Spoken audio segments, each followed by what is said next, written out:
Hey, hey, hey. All right, all right. Welcome back to another episode of Dirt Diamond Sports Talk with Ryan and my man, Wally. We're here on a Tuesday.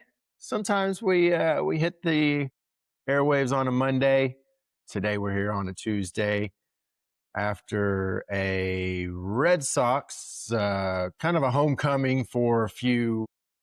Well, no, I guess I was going to say former Astros. One former Astro playing for the Red Sox, one former and now current Astro played for the Twins, now back in an Astros uniform. Anyway, Wally, how was your weekend? How was Weekend your was Monday? good.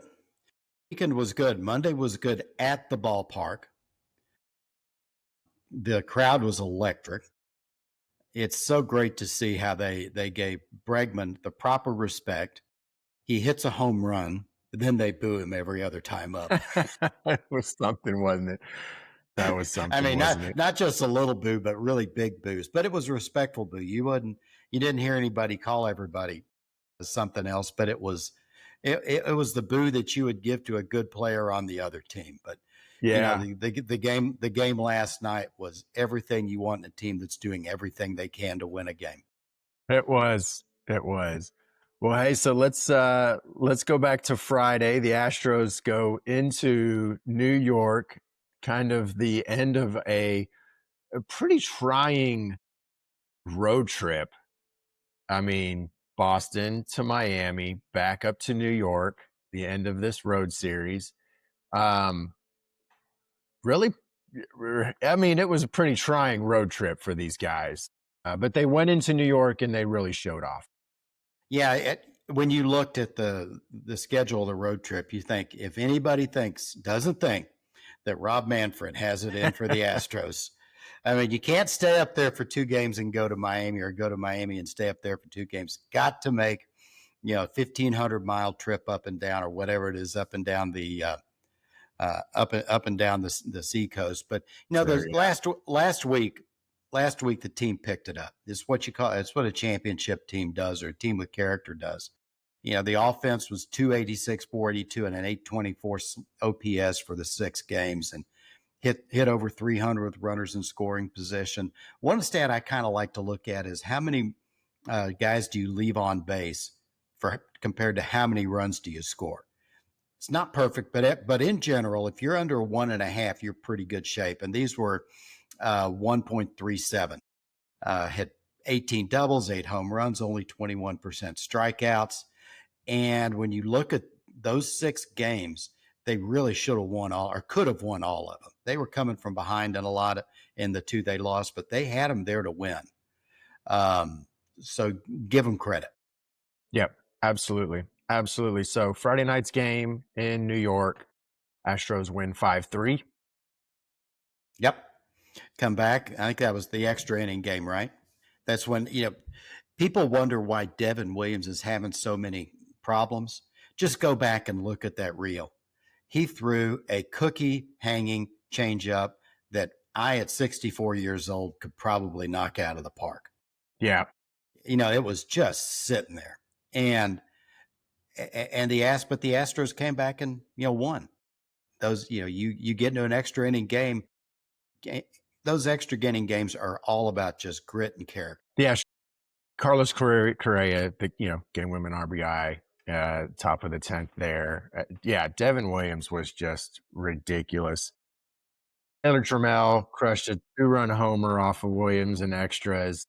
I mean, Trammell is that guy. I'm telling you, we've called it and we've said if there's a guy that's kind of been one of the fringe dudes on this team, it's been Taylor Trammell that has really earned his spot. And for the guys that we had before, fringe guys, Trammell's the only one left. Well, Okay. now that you really bring that up, Hummel Yep. DFA got hummeled. Short got DFA'd and outrighted. Then you've got Trammell, and the question's going to be is that if and when Jake comes back, is it McCormick or is it Trammell? I mean, there are reasons to have both of them. Having Jesus Sanchez as a left-handed hitter lessens Tramel's case for staying up. And as we saw last night, Chaz has not played much, but his average is okay. He still plays a really good center field, and that ball he hit last night was a bomb. That was. Can we talk about Yankees fans not learning their lesson about booing Jose Altuve in Yankee Stadium? Did you see the memes that are coming out that would show about Jose being their daddy? I think I sent you one. I think I sent you one every single time. Jose Altuve. Yeah, I think I sent you one about Jose Altuve climbing the Empire State Building with his. It's just. Some of the tweets are going out there. I mean, Yankees fans are starting to figure it out, right? I mean, Nick T is making. I mean, it's just hilarious. I mean, I can't even get my thoughts around it now. It's just so funny. Yankees fans' responses now to Jose Altuve in Yankee Stadium. I mean, the guy goes in there and just breaks hearts every single time. If anybody wants to have a good listener, wants to know if the Yankees won or lost, go on Twitter to @BigNickTurturo. Nick Turturro is. I mean, there is no doubt whether they won or lost. You may not know the score, but just listen to the first 10 seconds of his reel, and it comes out on about a daily basis, and he'll tell you. But give you some numbers of what Jose did and some of the guys did in the Yankee series. Jose was 545, 1825 OPS. The 545 was not his slug. That was his batting average. Was a 545 average with a 1461 slug. Mm-hmm. Walker even was just 3 for 12, but he had a 774 slug. Let's see, McCormick, hard to say because he only had 6 at bats, but he had a OPS over 1,000. The guys just went in and hit. As a team, they had an OPS of 784 for the series. Averages low 700s. So they did well. Yep. So Saturday, Fromber wasn't sharp. Let's say they were Saturday. He was not there. He was just not able to land the curveball. They said just couldn't land it. If he can't land a curveball, he's got to go 2-seamer and change up. Both of them are straight, and if they can.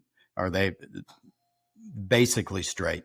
If you can guess which one, you're going to be in pretty good shape. And a little under 6 innings, 4 runs. That's his 2 in a row. He had a 2.12 whip for the game and 16 pitches an inning.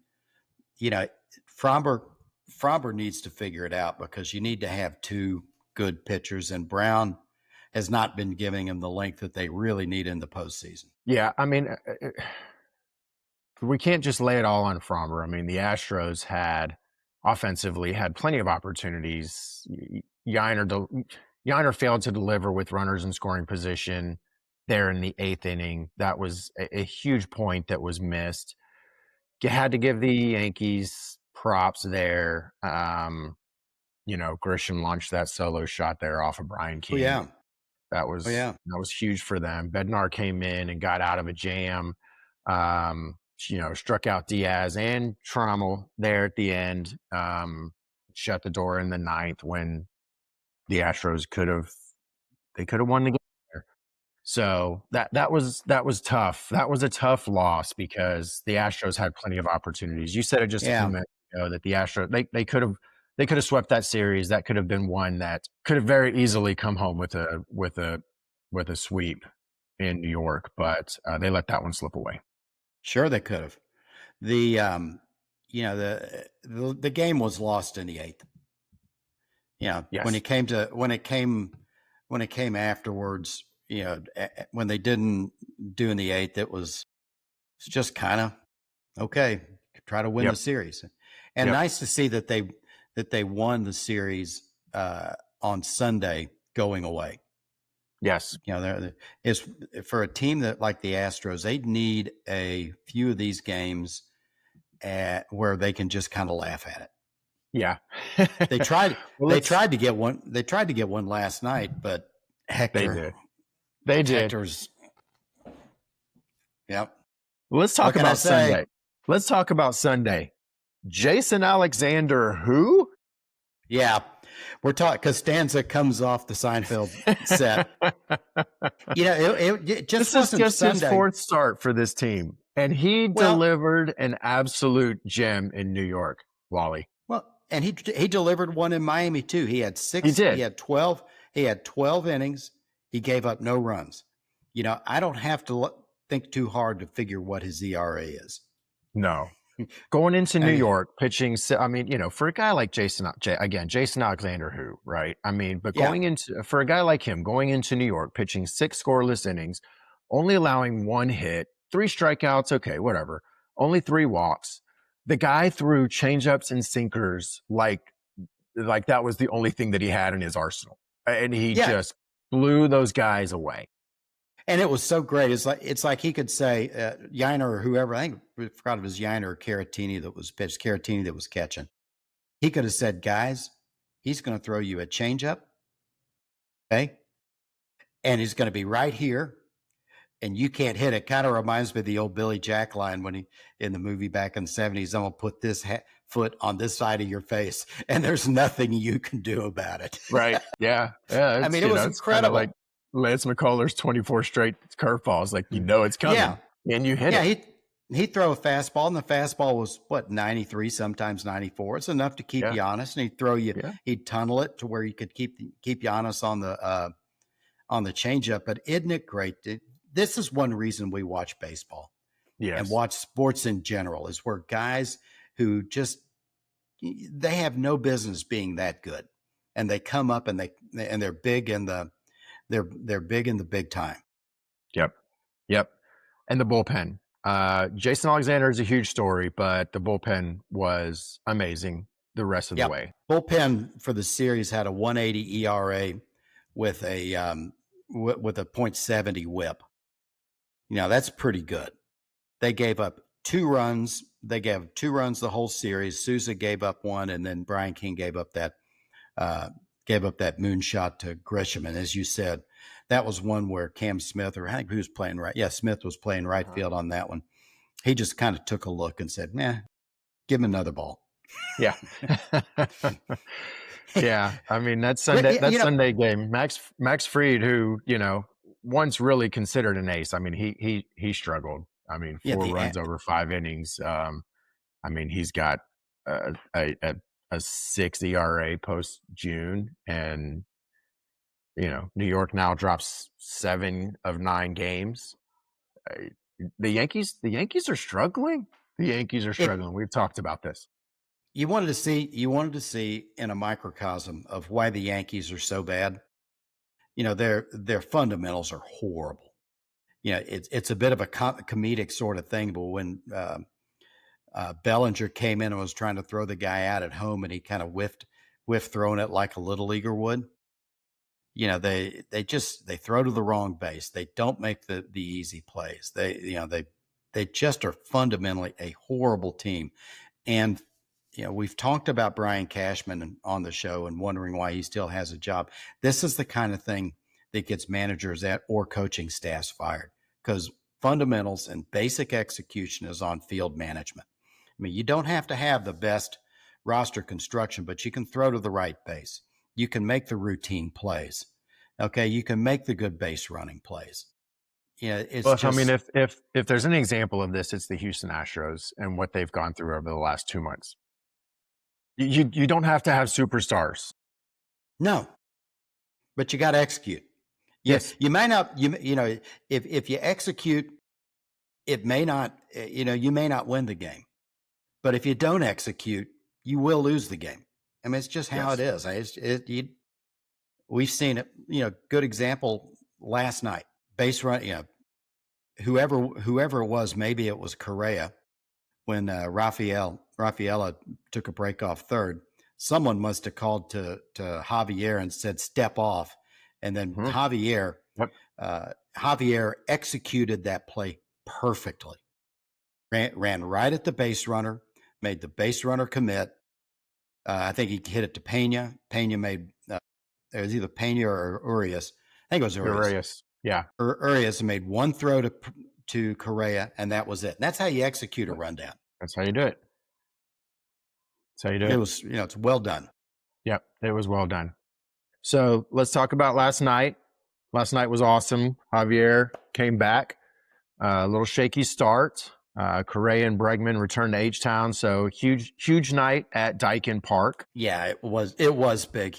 The thing that was interesting about Javier, he showed that he's turned into a veteran. Even though he was back for his first game in a year and a half, 2 runs for 2 batters.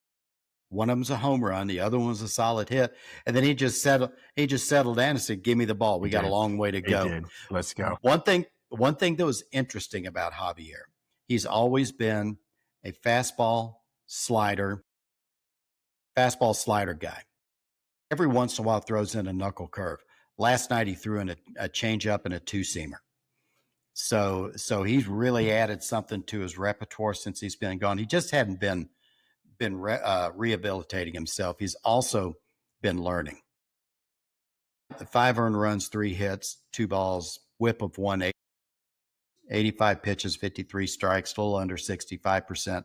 Well done on your first time out. 5 innings like that was more than the Astros could have expected. Yep. Yeah, it was. I think it was really nice last night.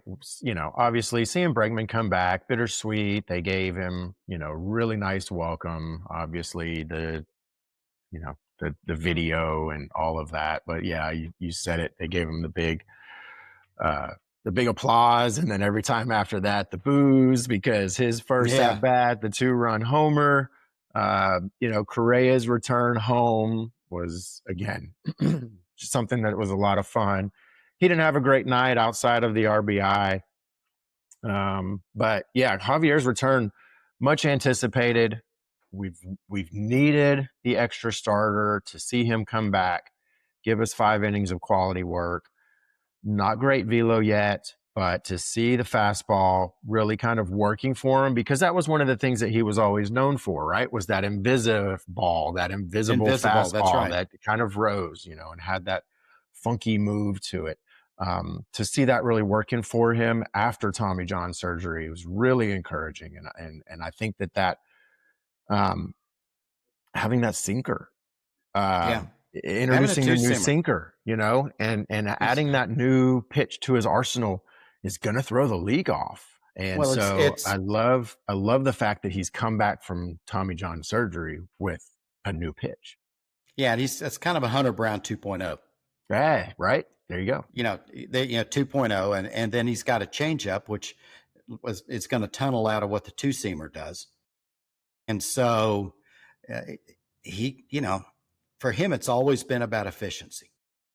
He went 5 innings, 85 pitches, 16 and change pitches an inning, which, you'd like to see it 15 or below, but 16 will play. Had he been stretched out, Espada would have brought him out for 6, no problem. Just really good. A couple other things I noticed in the game last night. Dubon and Diaz were the only 2 guys that didn't get a hit. Yep. Really good job of contributing all the way down the line. Walker had 1 hit, but man, that's double to center field was a rocket. We were sitting in their seats. We typically sit right behind the players. Ryan's been out to the seats before, and when that ball was hit, it didn't get as high as where our seats were, and it was just an absolute. It was Duran had no chance. Shot. He didn't have a chance of getting that ball. He didn't have a chance. Guys came through. You had Urias getting a big home run, Chaz getting a big home run. What winning teams do, guys who you may not expect to do it on a day-to-day basis get the job done, and so when the big guys can do it, it's even better. Urias, quietly a really huge pickup for the Astros. I think one of these kind of just under the radar things that Dana just has a really, really good knack of doing. I think real baseball people that really understand baseball, know that this was a really huge pickup for the Astros. Really shrewd move. Very, very much so. And I think that it's starting to show. How do you see this pick particularly? How do you see Urias playing into this kind of over the rest of the season for the Astros? Well, I'm going to kind of put a little curveball on you. This, how he plays in, is also kind of going to be interesting is when Jordan comes back. Right now, with Jordan being out, Jose's been able to get a lot of DH work. Mm-hmm. Okay. When Jordan comes back, okay, what do you do? I mean, if I don't think it would happen, but would you put Correa in left field, put Urias at third base? Would you put Jose at second base and just try to rotate things through? I mean, you've got what they've got right now is a situation where guys can rotate through the DH. When Jordan comes back, he's a DH. And so there's no more rotation. The only thing you're rotating is maybe people at second base, or, what do they do? Giving Correa a day off or two at third base with Urias. I mean, it's a good problem. It's rich people's problems.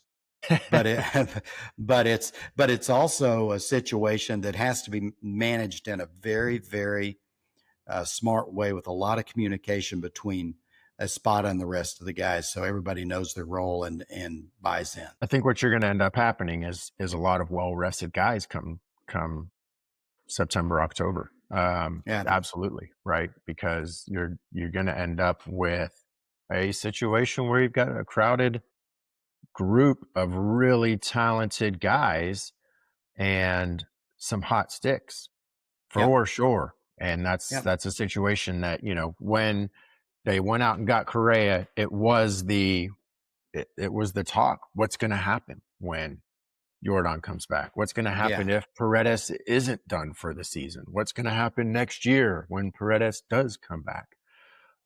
What does it mean because Urias is here? You were one of the guys that said it. If Paredes isn't done, is Urias a flip piece? So it will be interesting to see what happens. But I'm with you on that. I think that Urias was a very shrewd pickup for this team, and it will be interesting to see what they end up deciding to do and how they rotate guys through once Jordan comes back. I'll give you a line. An old coworker of mine gave me one time. Said, "Everyone needs a problem. I'll take that one." I'll take that one. Yeah. Everyone needs a problem. I'll take that one.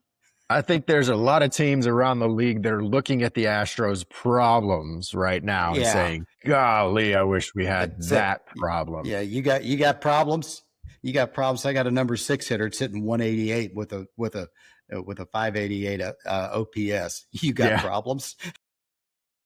Oh man, what about the problem that a lot of Astros fans were fussing about that was named Christian Walker?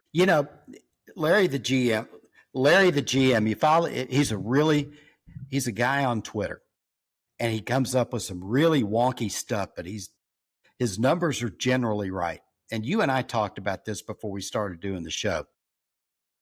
Walker was hurt all of spring training. His April, start of May, was basically his rehab start. They didn't have the flexibility, and he was, he can't go down. You got to trade him. You got to play him, I mean. So he just had to work his way out. Yeah, he's up to 240 now, right around either 239 or 240. He hasn't had a really super extended hot streak. He had that West Coast trip where he did really well, but he's consistently getting better and better. And now he's actually starting to hit the fastball, although last night what he hit was a cutter.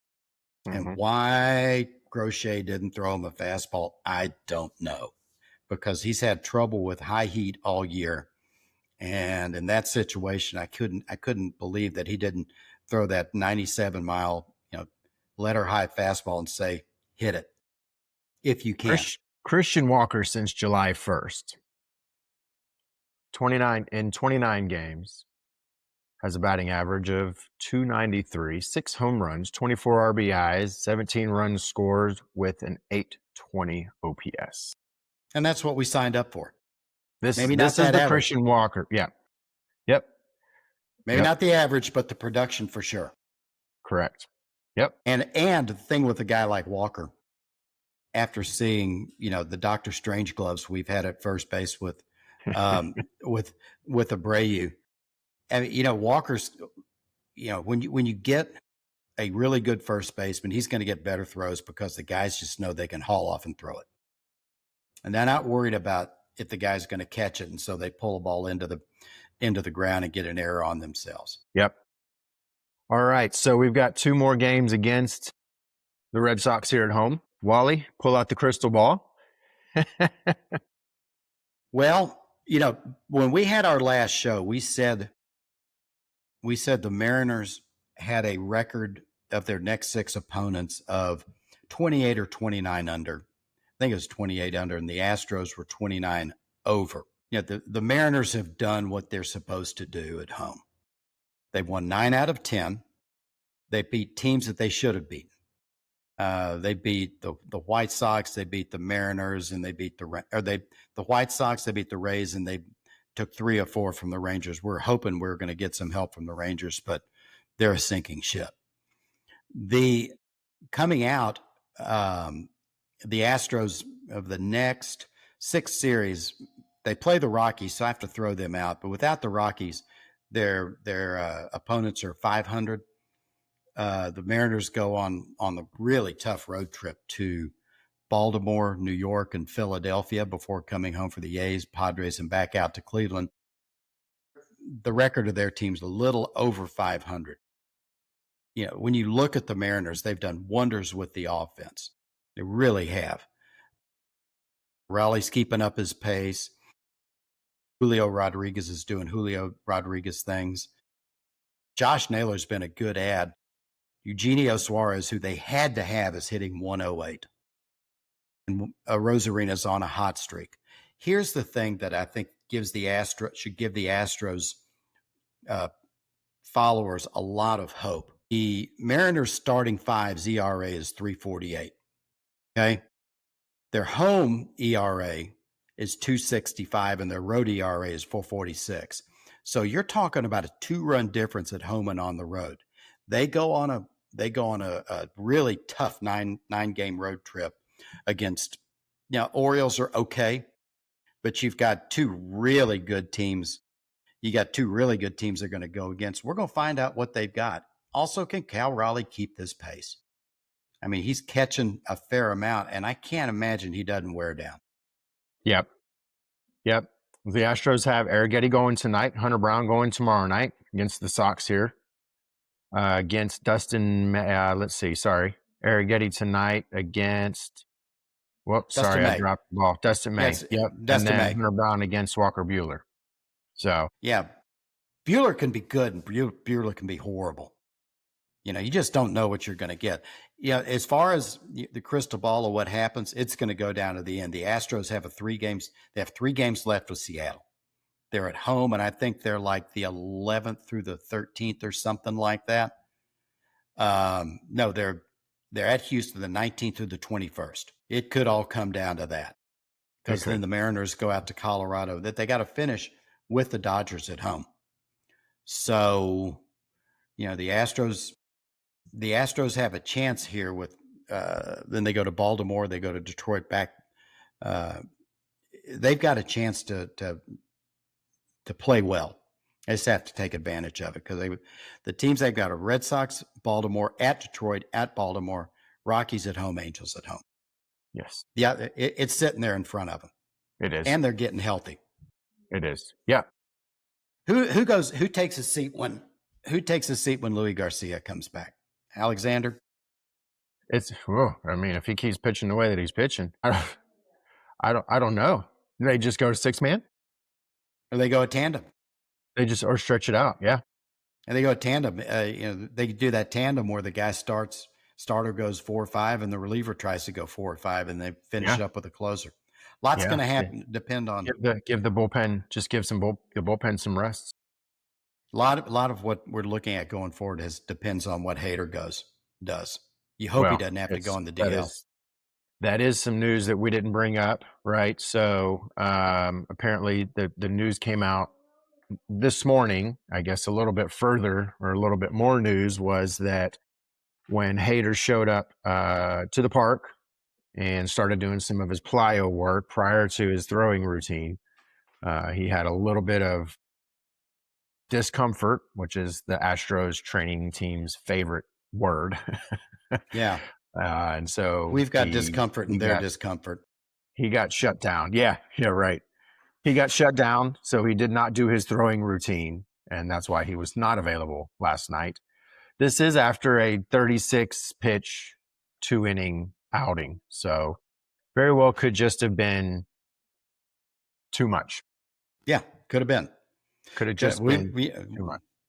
We'll know. We'll have the Astros will have Abreu to close tonight, and the last few times out, he's just been electric. Yes, he's been so good. Yeah. So short term they'll be fine. Hey, you've got and Joe has really relied on Sousa a lot as a closer. Yeah, absolutely.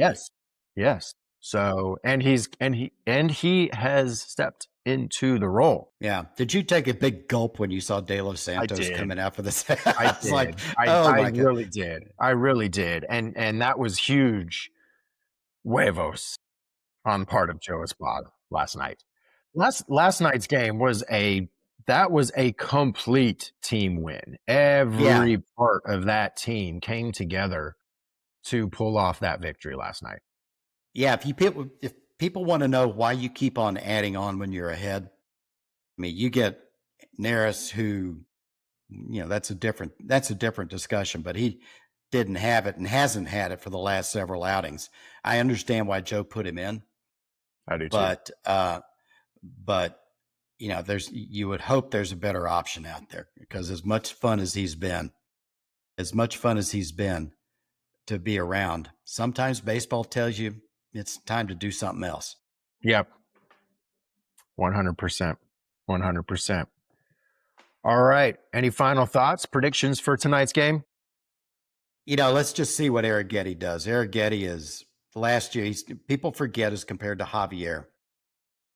The comparisons between the two are not real. You're talking about a guy that's thrown a combined no-hitter in the World Series against a guy who was up and down, showed some promise as a rookie, got hurt early in the season. So really, you're talking about a guy in Arrighetti who's actually probably late April, early May of his second season.